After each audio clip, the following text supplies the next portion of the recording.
Rebonjour. Comme je le disais plus tôt, nous sommes aujourd'hui avec 6 étudiantes de programmes différents qui étudient en sciences humaines et qui sont ici pour nous parler de leur expérience étudiante à l'Université de Montréal. Nous avons également avec nous un professionnel. Donc, chers invités, je vous invite à vous présenter. Je m'appelle Alexandra Larocque, je suis étudiante à la maîtrise en philosophie à l'Université de Montréal, puis je suis très contente d'être ici aujourd'hui pour pouvoir répondre à vos questions. C'est Audrey, je suis à la maîtrise en histoire. J'ai fait mon baccalauréat à l'Université de Montréal en histoire aussi, donc je pourrais répondre à toutes vos questions sur le politique. Moi, c'est Maïna. Je suis au baccalauréat en études religieuses et je suis ici pour parler un peu plus de ce programme qui est très méconnu. Bonjour à tous, mon nom est Marianne Melech, je suis troisième année au baccalauréat en études asiatiques et suis la coordonnatrice à la vie étudiante.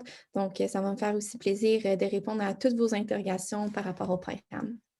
Bonjour à tous et à toutes, je suis Marie, je suis en deuxième année en baccalauréat Histoire de l'art et je suis aussi conseillère à la vie étudiante dans le cadre de l'association et je suis ravie de pouvoir répondre à toutes vos questions.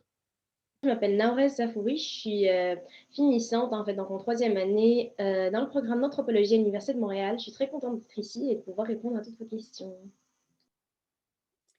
Bonjour, mon nom est Jean-Philippe Provost, je suis conseiller en communication à la Faculté des arts et des sciences de l'Université de Montréal. Ce matin, je vais assister ma collègue Sarah pour répondre à vos questions par écrit dans la section Q&R. Donc, merci d'être là. Donc, merci beaucoup à chacun d'entre vous d'être ici aujourd'hui. Donc, j'ai quelques questions à poser aux étudiantes. Donc, tout d'abord, pourquoi avez-vous choisi l'Université de Montréal et votre programme? En fait, moi, je dirais que j'ai choisi l'UDM en raison de sa réputation, puis aussi en raison de la grande diversité des activités qu'elle a à la vie étudiante. Puis, plus précisément, le département de philo de l'UDM, il y a vraiment plusieurs disciplines différentes, puis il y a beaucoup de chaires de recherche qui y sont affiliées, fait que ça a été un choix évident de mon côté. Pour moi, ça a commencé avec le choix du programme. Donc, je voulais absolument aller en histoire par passion, par intérêt. Puis, pour moi, c'est important d'étudier en français et de rester quand même dans la région de Montréal. Donc, le choix a été évident pour moi pour le département d'histoire qui offre vraiment une grande variété d'aires géographiques et d'aires temporelles qui sont couvertes. Donc, ouais. De mon côté, je vais être très honnête, j'ai choisi l'Université de Montréal principalement pour le CEPSOM, donc parce que j'aimais énormément les sports et je voulais beaucoup m'y impliquer. Et pour mon programme, en fait, je cherchais à étudier l'histoire des religions de A à Z et ses influences qu'elle a encore aujourd'hui dans le monde contemporain. Et après avoir été dans plusieurs autres programmes, j'ai réalisé que c'est vraiment le baccalauréat en études religieuses qui permet d'étudier en profondeur ce genre de choses-là. Donc, c'est ça. Dans le fond, moi j'ai choisi d'étudier à l'UDM parce que, bon, venant de France, j'aurais pu étudier l'histoire de l'art en France, mais en fait, je me suis dit de venir à l'UDM pour avoir vraiment une autre approche et les approches notamment décoloniales, et puis ensuite beaucoup aussi pour découvrir d'autres personnes et d'autres cultures. Pour ma part, j'ai choisi études asiatiques à l'Université de Montréal parce que c'est vraiment une formation complète qui est multidisciplinaire. Donc, ça m'a permis de toucher à plusieurs différentes disciplines comme l'histoire, l'anthropologie, la politique. On passe à travers un éventail de disciplines, ce qui est vraiment intéressant pour la suite des choses. Puis sinon, le centre d'études en tant que tel me semblait et est effectivement très convivial avec des professeurs très impliqués et des étudiants vraiment bienveillants et chaleureux aussi. Donc, c'est ça. Donc, pour ma part, j'ai choisi l'Université de Montréal parce qu'elle est mondialement reconnue. Le diplôme qu'on a à la fin sera internationalement reconnu. Donc, on n'aurait pas de problème à faire valoir sa formation. Puis, le programme d'anthropologie, en fait, est le seul qui offre une formation boasienne, soit avec les 4 sous-disciplines de l'anthropologie, au Québec. Donc, la plupart des universités donnent une formation assez axée sur l'ethnologie, donc l'histoire des peuples, en fait. Donc, c'est ça qui m'a attirée là-dedans après un changement de programme. C'est ça. Merci beaucoup de vos réponses. J'ai une autre question pour vous. Que pensez-vous de vos formations? Est-ce que vous êtes satisfait de ce que vous apprenez à l'école? Est-ce que c'est à la hauteur de vos attentes au final? En fait, moi, je suis à la maîtrise maintenant, puis au baccalauréat, j'ai vraiment été satisfaite de l'offre de cours. Le bac est vraiment flexible, puis il est fait en bloc, fait que ça permet d'aller chercher des cours, des disciplines qui nous intéressent plus, puis en respectant là, les minima et les maxima de chaque cours, mais ça permet vraiment de cerner nos intérêts plus facilement. Puis c'est possible de faire des cours de langue aussi, ce qui est vraiment utile pour les cycles supérieurs, puis sont inclus dans le bac, fait que c'est pas des crédits hors programme. Fait que c'est vraiment bien fait pour que tu puisses avoir le plus d'outils possible pour les cycles supérieurs puis pour le suite de la formation aussi. Oui, bien dans le même sens qu'Alexandra, c'est pareil pour études asiatiques. C'est très large, il y a beaucoup de cours de faire. D'ailleurs, le baccalauréat est divisé en 3 orientations, donc on peut vraiment aller puiser dans l'orientation qui nous intéresse. Par rapport aux cours de langue, justement, si c'est ce côté international-là qui nous intéresse, on peut faire jusqu'à même la moitié du baccalauréat, c'est-à-dire 45 crédits en langue. Donc, c'est vraiment très intéressant. Sinon, on peut avoir accès même à 2 sessions à l'étranger, donc dans une école, bien peu importe dans le monde, mais on s'entend qu'en Asie, c'est peut-être un peu plus pertinent. Donc oui, non, la formation est vraiment très complète dans des champs vraiment variés. Donc c'est ça. Pour ma part, en fait, je pense qu'il y a beaucoup de préjugés envers la formation en études religieuses. Moi-même, quand je me suis inscrite, il y a beaucoup de personnes de mon entourage qui m'ont demandé si c'était parce que je voulais comme devenir bonne sœur ou quoi que ce soit. Mais en fait, un peu comme c'est le cas pour Marianne, le programme est aussi divisé en 3 orientations et c'est énormément multidisciplinaire. On voit par exemple l'histoire de la religion, son anthropologie, sa psychologie aussi. On peut même tomber carrément dans la science derrière les connexions neuronales quand une personne prie ou médite, par exemple. Donc, c'est très multidisciplinaire. Et aussi, ce que je dirais, c'est que l'avantage, c'est que forcément, en étudiant différentes religions, on est exposé à énormément de différentes valeurs, de différents points de vue. Donc, ça aide un peu à construire une espèce de tolérance ou d'ouverture d'esprit, je dirais, que je ne veux pas dire qu'on ne retrouve pas nécessairement dans les autres programmes, mais en tout cas, même d'un point de vue individuel ou sociétal, ça aide vraiment à se construire une plus belle diversité, une belle ouverture d'esprit. Donc oui, je suis très contente de mon programme. Pour l'histoire de l'art, vraiment cette formation est vraiment super, les professeurs sont super, ils sont vraiment tous à l'écoute, bienveillants. Notamment là, les cours en ligne, ils ont vraiment tous fait des efforts énormes de construire des espaces où on peut tous parler et un peu briser la glace. Et ensuite, l'association, il y a une très très bonne ambiance de classe. L'association, petit à petit, comme j'étais dans l'association, on avait créé des activités, etc. Et on pouvait tous, on avait des sortes de parrainage, marrainage, on pouvait tous se parler, on était tous en train de se soutenir, etc. Donc c'était vraiment super. Et même avec les cours en ligne, les cours sont passionnants. Pour ma part, en anthropologie, je suis plus que satisfaite de la formation.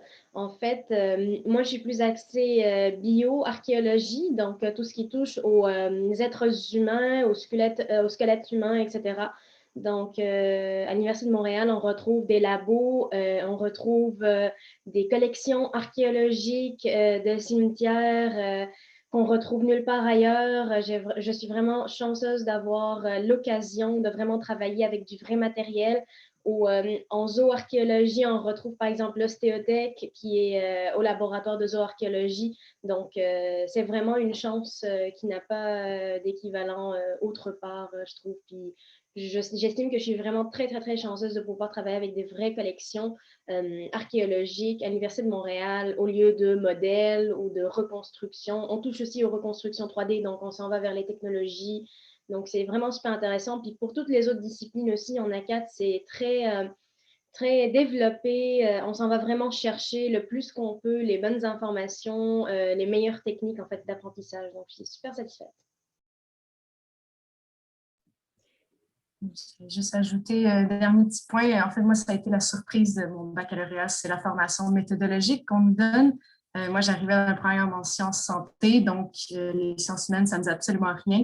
Puis, ça m'a vraiment donné des bonnes bases pour bien me lancer en histoire, puis dans la discipline historique, qui est complètement autre chose que juste d'apprendre des dates. Donc, ça a été vraiment un plus dans ma formation de commencer à l'Université de Montréal avec justement une méthodologie bien établie, puis justement, ça m'a mené jusqu'à la maîtrise aujourd'hui.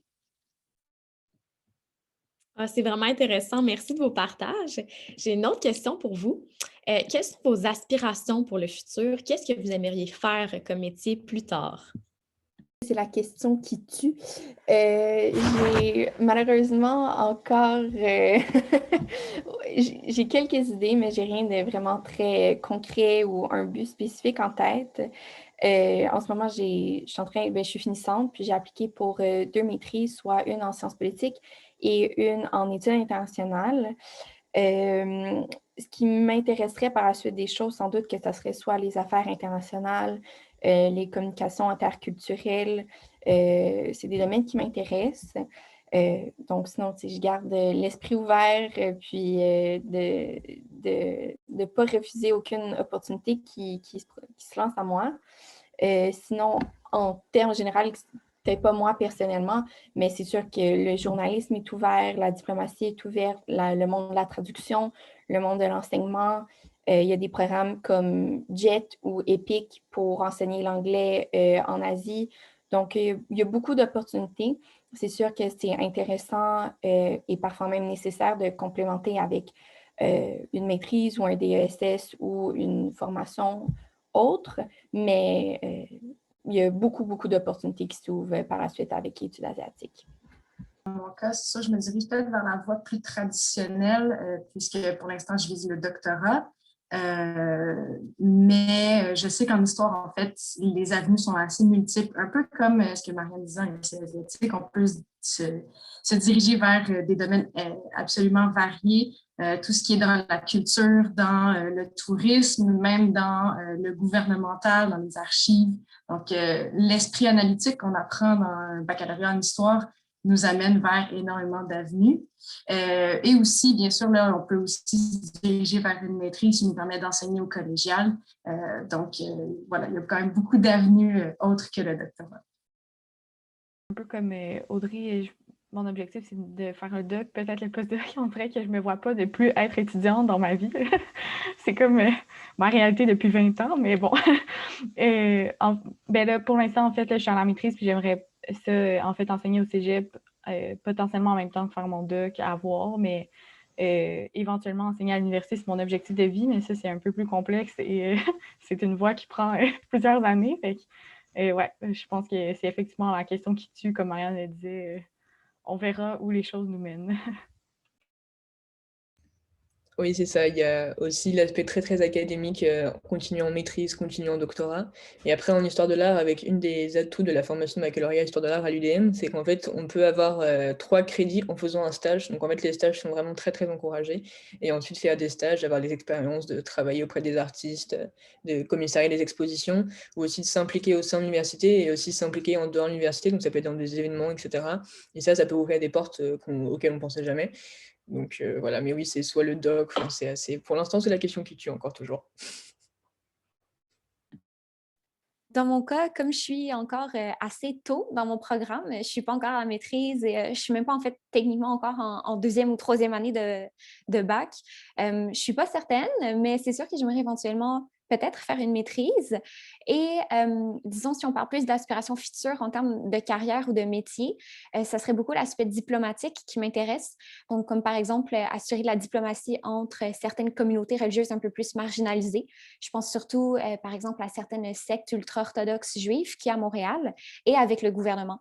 Donc, aider à faciliter la communication entre différents groupes comme ça, je pense que ce serait très intéressant et que justement, ça pourrait aider à un peu la tolérance sociétale et culturelle qu'il y a dans des villes comme Montréal. Pour ma part, ce n'est pas une question qui tue, mais j'ai vraiment un peu tracé ma trajectoire. La trajectoire en fait que je veux avoir en m'inscrivant en anthropologie, je dois admettre que j'ai eu le temps pour y penser parce que j'avais 1 an et demi à Polytechnique, donc j'ai eu le temps de bien réfléchir à ce que je veux faire. Donc, comme j'avais dit tantôt, je me suis un peu plus spécialisée dans les cours de bioarchéo. J'ai appliqué pour une maîtrise en bioarchéologie aussi. J'aimerais ça travailler sur l'identification du sexe et de l'âge des juvéniles. Donc, j'aimerais que ça me mène au doctorat pour qu'à la fin, je puisse travailler en médecine légale. Donc, mon rêve, en fait, ça serait d'être bioanthropologue au laboratoire des sciences judiciaires et et médico-légal. Donc, c'est ça. Puis j'aimerais, avec un doctorat, pouvoir potentiellement enseigner à l'Université de Montréal. Ce serait vraiment un autre but dans ma vie parce que j'aimerais ramener, en fait, l'anthropologie médico-légale à l'université. Je trouve que c'est quand même quelque chose qui manque. J'aimerais ça ramener quelque chose de plus, en fait, de mon parcours. Étant déjà étudiante là-bas, j'aimerais pouvoir, en fait, contribuer à l'amélioration de quelque chose de plus. En rajouter un coup, c'est déjà pas mal. Donc, c'est ça. Merci beaucoup à chacune d'entre vous de vos partages. C'est très beau de vous entendre. On va maintenant passer à la période de questions. Donc, on va prendre des questions qui nous viennent des participants. Donc, on a une première question pour Marianne. Quelle orientation as-tu choisie et pour pouvoir accéder à quel débouché professionnel? Donc, moi, l'orientation que j'ai choisie, c'est anthropologie et histoire. C'est pas le terme exact. Le terme exact de l'orientation, c'est histoire, culture et société. C'est ça. Dans l'orientation, dans le fond, j'ai fait 21 cours obligatoires, soit par rapport à l'histoire ou l'anthropologie. Puis sinon, c'est 69 crédits au choix, donc des cours de langue ou des cours autres que tu vas ou que vous allez juger intéressants. Donc, par rapport à ça, c'est sûr que quand on se spécialise en histoire ou en anthropologie, bon, sans doute que le sens logique des choses, c'est de continuer peut-être à la maîtrise en histoire, en anthropologie. Bon, j'ai un peu changé pour la maîtrise, je m'en vais sans doute en sciences politiques, mais c'est ça. Donc, gardez en tête que peu importe l'orientation qu'on choisit, tu sais, ça garde pas, ça vous garde pas dans une petite boîte fermée. Peu importe l'orientation, c'est toujours faisable de se réorienter ou de naturellement aller vers une autre orientation. Puis d'ailleurs, l'orientation se change au cours du baccalauréat. Donc, si vous commencez avec une certaine orientation, c'est possible de la changer. Sinon, bon, les opportunités de travail que ça l'ouvre, par exemple, ben, c'est ça. Si vous faites, par exemple, une maîtrise en histoire, ben, c'est sûr que ça peut peut-être mener à la recherche, mais comme je pense Audrey a dit, c'est pas juste la recherche, il y a vraiment plusieurs champs d'ouvert. Ça peut aller vers bibliothécaire, professeur, chargé de cours, YouTuber, ça peut, journaliste, ça peut vraiment aller là où votre cœur vous en dit. Donc, c'est pas mal ça. Sinon, bien, les autres orientations qui existent, il y a littérature, pensée et spiritualité, puis il y a aussi géographie, politique contemporaine. Donc, ça touche vraiment aux différentes sphères des sciences sociales. Donc, c'est pas mal ça. Si vous avez des spécifications, ça va me faire plaisir de continuer de parler et de répondre aux questions. Merci beaucoup, Marianne. J'ai une autre question qui est pour Maïna. Quelles sont les spécificités de chaque orientation offerte par le programme? Oui, ben en fait, en études religieuses, il y en a 3. Donc, en premier lieu, on a les sciences des religions. Donc, c'est sciences avec un S. Donc, il y a vraiment une emphase particulièrement sur l'histoire, l'anthropologie et la psychologie. C'est ces 3-là. Donc, c'est une approche un peu plus, si on veut, scientifique classique, très méthodologique des religions. Ensuite, on a théologie. Donc, lui, c'est une approche plus interne d'un point de vue croyant, en fait. Donc, c'est pour en apprendre plus sur les textes, différentes interprétations, par exemple, de la Bible, mais le tout vraiment d'un point de vue intérieur. Donc, les personnes, généralement, qui choisissent cette orientation-là, c'est des personnes qui veulent travailler dans certaines communautés, peut-être même qui veulent devenir prêtres. J'ai rencontré des personnes dans ces programmes-là que c'était le cas.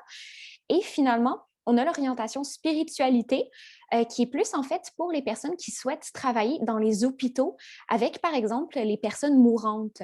Donc, c'est plus pour venir travailler la spiritualité auprès de ces personnes-là, avoir une approche délicate, être capable de s'adapter à la spiritualité d'une personne. Donc, ça a plus une approche très humaine, très pratique, je dirais presque médicale ou psychologique même. Donc, c'est vraiment ces 3 orientations-là. Personnellement, je suis en sciences des religions et particulièrement plus en histoire et en judaïsme. Donc, il y a aussi forcément la possibilité de s'intéresser à une religion plus qu'à une autre ou de faire un beau melting pot de tout. C'est vraiment au choix de la personne rendue là. Merci.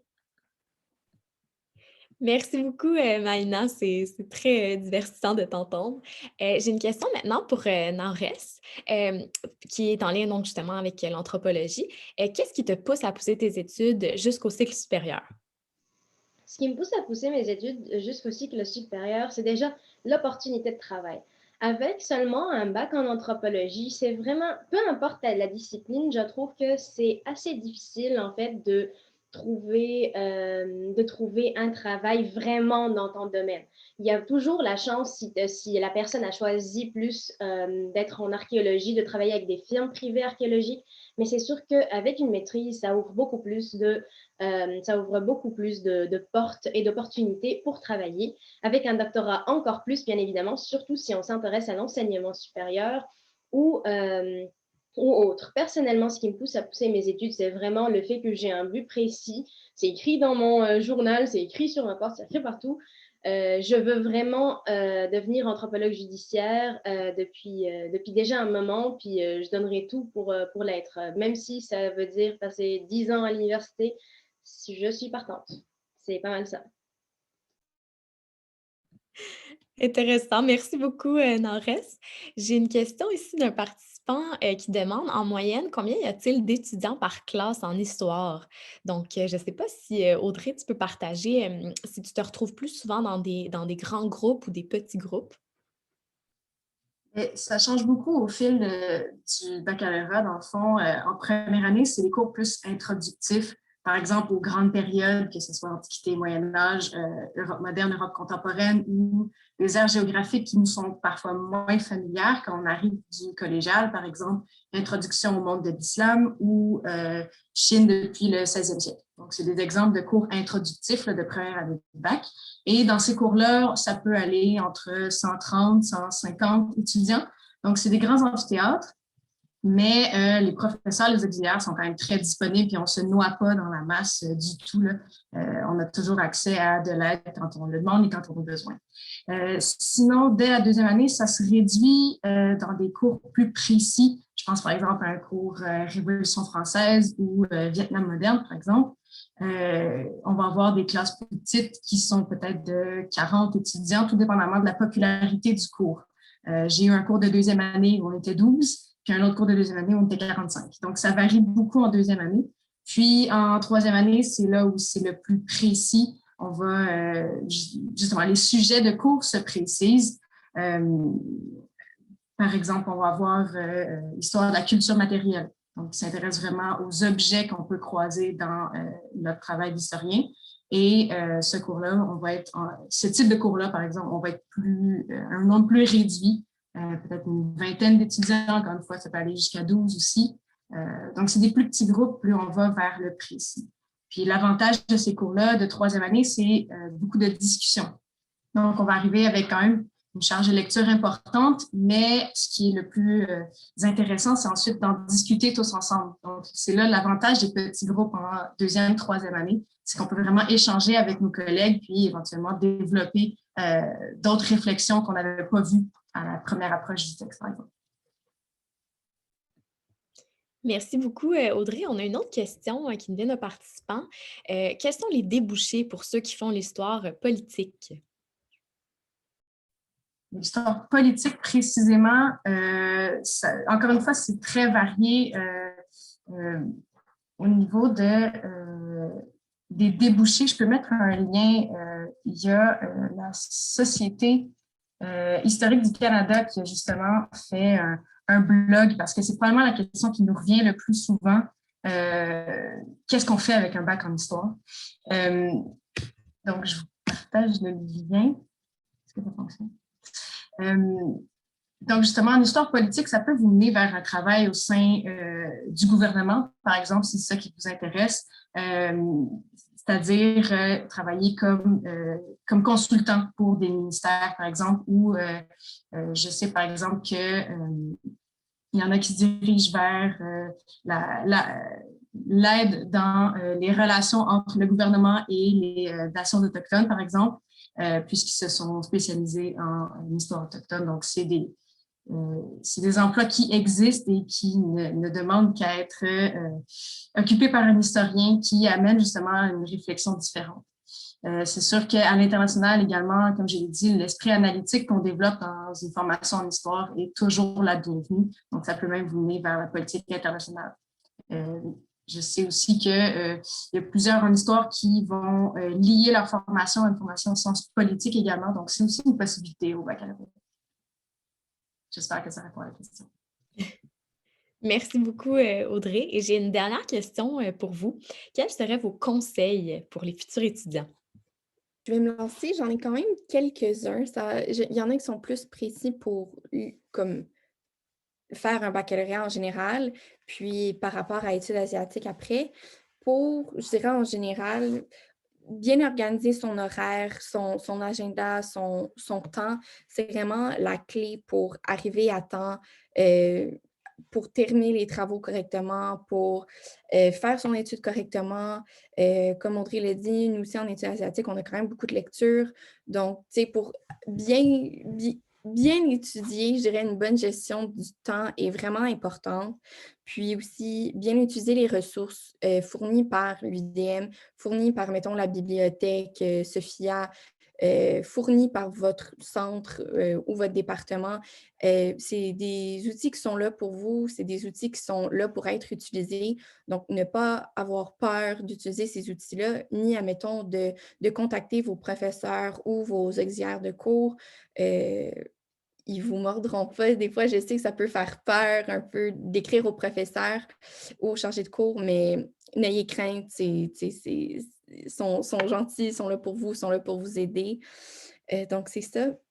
Sinon, plus en général, j'oserais dire, n'hésitez pas à vous impliquer dans la vie associative ou de participer aux activités organisées. Ça va vraiment rendre votre vie universitaire et vie étudiante riche. Ça va vous permettre de connaître davantage vos camarades de programme. Ça va vous permettre de tisser des liens, par exemple, avec les professeurs. Donc, il y a beaucoup d'avantages à s'impliquer puis de justement faire fleurir la vie étudiante. Sinon, par rapport à l'étude asiatique, n'hésitez pas, mettons, à participer aux échanges étudiants pas aux échanges étudiants, pardon, aux échanges linguistiques, même, mettons, je pense que c'est Alexandra qui a parlé de langue des langues. N'hésitez pas à venir aux échanges linguistiques, c'est ce qui vous fait pratiquer, c'est ce qui vous aide dans votre étude.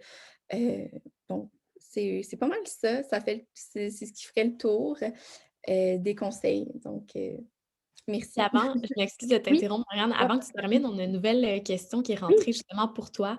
C'est est-ce que ton programme touche à la Corée du Sud et Corée du Nord autant qu'à la Chine et le Japon?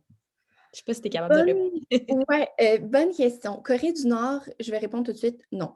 Corée du Sud, par contre, oui, c'est quelque chose que le centre travaille vraiment pour offrir une plus grande offre par rapport aux cours sur la Corée. Il y a une grande hausse de popularité par rapport à la Corée du Sud, donc le programme s'ajuste.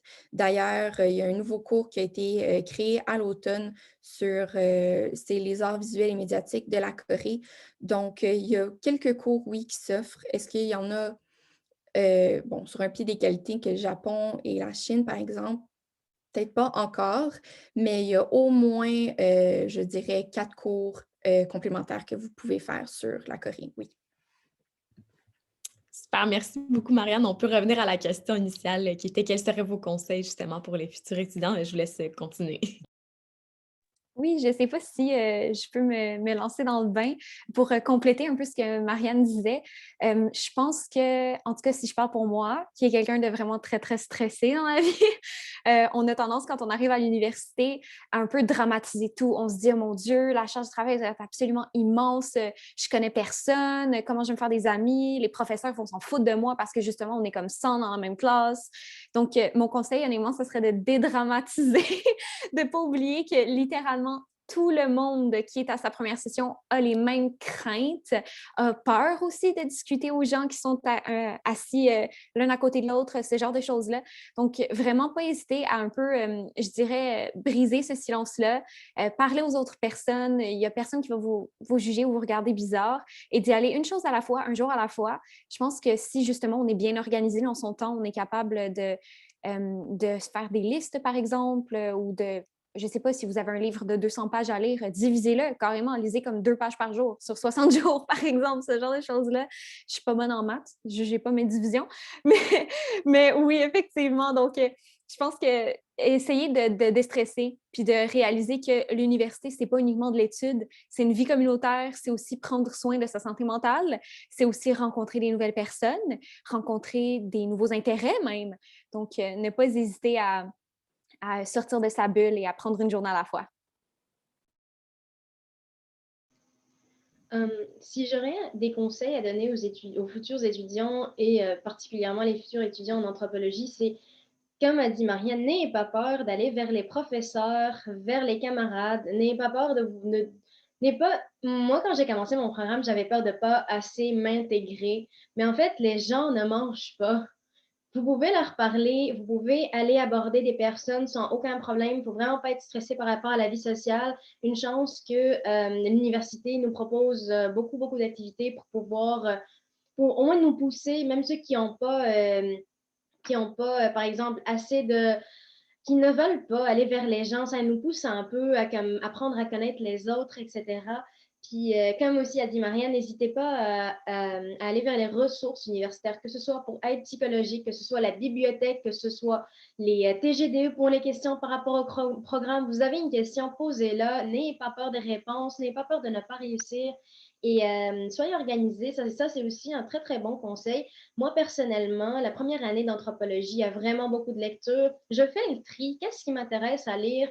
Quand un prof met 4 lectures de 20 pages chaque, là, je ne vais pas toutes les lire. Et honnêtement, je vais faire le tri par ce qui m'intéresse le plus, par ce qui est le plus pertinent. Et à la fin, je pourrai participer autant que les autres dans la discussion. N'ayez pas peur de la charge de travail. Vraiment, une bonne division sera la clé du succès. Et les lectures diminuent avec le temps. Là. Dans les dernières années, en anthropologie, on a moins de lectures, beaucoup plus de travaux pratiques, ce qui est vraiment, vraiment le fun. Mais vraiment, le conseil, c'est soyez organisés, ne vous mettez pas de pression. L'université, là, prenez ça quand même assez tranquillement, petit à petit. Vous allez réussir, inquiétez-vous pas. Là, c'est pas parce que tout le monde a des A qu'on doit avoir des A. Puis surtout, ne vous comparez pas aux autres. Ça serait vraiment mon plus gros conseil à donner.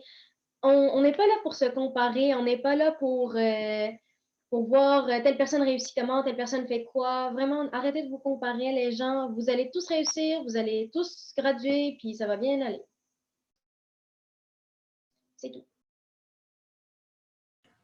Moi, j'ai fait une petite réponse rapide, mais oui, tout ce qui a été dit déjà, organisation, ne pas hésiter à s'impliquer, ne pas avoir peur des autres, etc. Et aussi beaucoup, en fait, c'est un peu ça de s'ouvrir et de se lancer un peu, hop, je connais pas, mais en même temps, en fait, on se découvre un petit peu et on apprend à se connaître et c'est vraiment très, très enrichissant.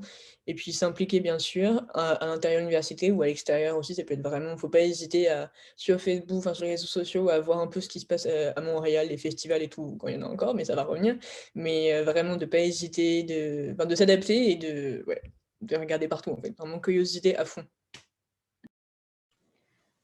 Si je peux me permettre d'ajouter rapidement, là, je suis vraiment d'accord avec tous les conseils que mes collègues viennent de dire, mais je pense qu'il ne faut pas hésiter non plus à parler aux autres personnes dans le bac, aller passer vos pauses dîner au local de l'association, poser des questions sur les travaux. En philo, les exercices de logique, vous n'y parviendrez pas seul. Fait que à demander aux autres étudiants des autres années de vous aider, puis on est tous passés par là. Il n'y a personne qui trouve que vous n'avez pas rapport. Fait que pilez sur votre orgueil, puis vous allez vraiment grandir de cette collaboration-là entre étudiants. Je vais juste terminer et rebondir un peu sur tout ça, dans le sens que, oui, soyez curieux, expérimentez de nouvelles choses, mais soyez aussi curieux dans votre programme même. De ce que je comprends, c'est pas mal tous les programmes en sciences humaines qui offrent une grande diversité de cours et vous avez des spécialistes devant vous, que ce soit les chargés de cours, les professeurs, tous les spécialistes dans le domaine. Donc, lancez-vous, allez à la découverte de nouvelles choses, puis l'université, c'est vraiment le lieu parfait pour ça. Donc, profitez-en au maximum. Alors voilà ce qui conclut déjà la séance. Merci beaucoup, beaucoup à chacune d'entre vous du temps que vous m'avez accordé aujourd'hui, que vous nous avez accordé aujourd'hui. Donc, ça fait vraiment un réel plaisir de vous parler.